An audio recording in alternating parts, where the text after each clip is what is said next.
بۆچوونەکانی شێخ فەزڵۆڵا نووری پشتیوانی ئیدۆلۆژیکی ژاراویکردنی کچانی قوتابی. ڕۆژ بە ڕۆژ ئاستی ژاراوی بوونی کچانی قوتابی زیاتر دەبێت. ئێستا ئیتر کەمتر شارێک هەیە کە ئەم هێرشە شیمیایە سازماندراوەی تێدا بەکردەوە دەرنەهات بێت. تا ئێستا چەند هەزار کچ ژاراوی کراون. سەرەڕای فرمێسکێکی درۆینە کە خامنەوی و نوێنەرانی مەجلیسی ئیسلامی بۆ ئەم جەنایەتە ڕێکخراوە ئەڕێژن، هەموو دیاردەکان دەرخەری ئەوەن کە تەشکیلاتێکی بەرین و سەرتاسەری لە پشت ئەم جەریانەوەیە. تەشکیلاتێکە بە هاسانی دەستی دەکاتە جۆرێکی تایبەت لەم ژەهرە لە ئاستێکی زۆردا و دەقیقەن دەشزانێ کەی و لەکوێ بەکاری بێنێ. پرسیار ئەوەیە کە چۆنە دەستگا پۆلیسی و ئەمنیەتیەکانی ئێران کە لە ماوەیەکی کووردا 30,000 کەسیان لە پەیوەند لەگەڵ شۆڕشی ژینە شناسایی و دەستبەسەر کرد، لەو ماوەی 3 مانگەدا نەیانتوانیوە تەنانەت یەک کەسیش لە ئەنجامدەران و بەڕێوەبەرانی ئەم تێرۆریزمە زەنجیرەیە لە دژی کچانی قوتابی بگرن. وەڵامەکەی ڕوون و ئاشکرایە. ئەم جەنایەتە سازماندراوە حکوومەتیە بێگومان لەلایەن باندە ڕێکراوە ئەمنیەتیەکانەوە بە وردی بەرنامەی بۆ دانراوە و بەڕێوە دەچێت. ڕاستیەکەی ئەوەیە کە لاوان و بەتایبەت کشانی گەنج لە جەریانی ئاخێزی شۆڕژگەرانەی 5 مانگی ڕابردوودا دۆر و نەخشێکی بەرچاو و پێشڕەوانەیان هەبووە.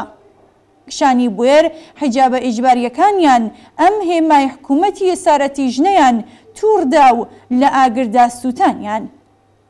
ئەوە کچانی لابوون کە وێنەکانی خومینی و خامنەییان لە کلاسەکانی دەرزدا گرت و لە توی کتێبە دەرسەکانیان کردنەوە و خستیانە زبڵدانی مێژووە. ئەوان بە شور و حرارەتێکی شیاوی تەقدیرەوە دروشمی ژنجیان ئازادی، مردن بۆ دیکتاتۆر، نەڕووسەری، نەتووسەری، ئازادی و بەرابەریان بانگەواز کرد. ئێستا ئەم کشەداوانە ئەم منداڵە بوێر و پێشڕەوانە بەرەڕووی تەنبیکران بە هێرشی شیمیایی بە دەستوری ڕێبەری ڕژیم دەبنەوە. هەر ئامانجێکی سیاسی جەنایەتکارانەش لە پشت ئەم جەریانەوە بێت، ڕاستیەکەی ئەوەیە کە دوژمنایەتی لەگەڵ خوێندنی کشان لە قوڵایی بیر و باوەڕەکانی خومینی و سەرانی کۆماری ئیسلامیدایە. ئەگەر بارودۆخی سەردەمەکە ئیزن نادات کە ئەفکاری داڕزی و کۆنەپەرستانەی خۆیان لەم بوارەدا بەکردەوە دەربێنن، بە واتای ئەوە نییە کە ئەو بۆچوونەیان وەلاناوە. شێخ فەزڵۆڵا نووری ناوێکی ئاشنایە لە کۆنەپەرستی ئیسلامی ئێراندا. ئەو لە جریانی شۆڕشی مەشروتەدا لە نەیارانی جددی و قەسەم خواردووی مافەکانی ژنان، ئامادەکردنی یاسا عورفی و ناشەڕعیەکان، اختیار و ئازادی خەڵک لە هەڵبژاردننی شێوازی ژیانی خۆیاندا بوو. شێخ فەزڵۆڵا نووری پەیڕەوکردنی بێ ئەملا و ئۆلا لە شەرع و یاسا ئیسلامیەکانی دەویست. دوژمنایەتی لەگەڵ تازەگەری و دنیای مۆدرن، دوژمنایەتی کوێر و لە ئاشتی نەهاتوو لەگەڵ دروستکردنی قوتابخانە بۆ کشانی نوێنەرایەتی دەکرد. گەڕانەوەی خومینی بۆ ئێران و بەدەسەڵات گەیشتنی ئاخوندەکان حکومە پرتوکاوەکانی فەزڵۆڵا نووری سەر لە نوێ هاتنە گۆڕێ.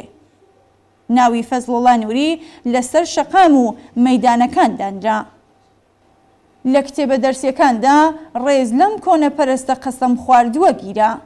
لە ڕێگەیەنەکاندا ئیدە و داخوازیەکانی مەشروعیەتیەکانی دەرەوەی مەشروتە تەبلیغ و تەرویج کرا.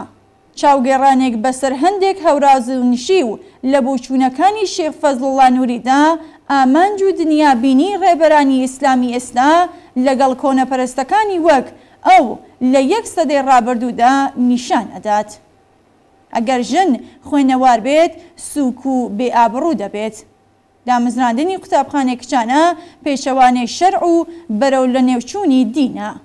فێربوونی دەرسی زمانە بیانیەکان و شیمی و فیزیک بیر و باوەڕی کچان سست و لاواز دەکات. چ واتایکی هەیە ژن دەرس بخوێنێ؟ ئەمە هەمان پەرەدان بە فاحشەخانەکانە. ژاراویکردنی قوتابخانەکانی کچانە لەلایەن شاگردانی ڕاستەقینەی فەزڵۆڵا نووریەوە لە ماوەی 3 مانگ و نیوی ڕابردوودا نیشانی ئەدات کە چه کۆنەپەرستانێکی سەدەکانی نێوەڕاست و بە چ زەرفیەتێکەوە لە جەنایەتەکان لە هێزی سیاسی ئێراندا قەراریان گرتووە. خەڵکی شەریف و ئازادیخواز ئێران بە شاگردان و پەیڕەوانی شیخ فەزڵەڵا نووری ئیجازە نادەن کچانی قوتابی بە عەمەلیاتی تەرۆریستی شیمیایی بگێڕنەوە بۆ گۆشەی ماڵەکان. لە دنیای سەردەم و لە جیهانی مۆدێرندا ناکرێ ژنان بگەڕێنەوە بۆ 1400 ساڵ لەوە پێش لە بیابانەکانی عەرەبستان. داکۆکی لە یەکسانی ژن و پیا و دفاع لە مافی خوێندنی کچان، دژایەتی لەگەڵ هەموو جۆرە توندوتیژیەک لە دژی ژنان، بەرگرتن لە هەڵاواردن و توندوتیژی سیستماتیکی حکوومەتی دژ بە ژنان ئەرکی هەموو ئینسانێکی شەریف و ئازادیخوازە. خەڵکی ئێران شێخ فەزڵوڵا نووریەکانی دەسەڵاتدار لە کورسی دەسەڵات دەکێشنە خوارەوە و ئەوان ناچار بە وەڵامدانەوە لە بەرامبەر ئەنجامدانی جنایەت لە دژی بەشەریەت دەکەن.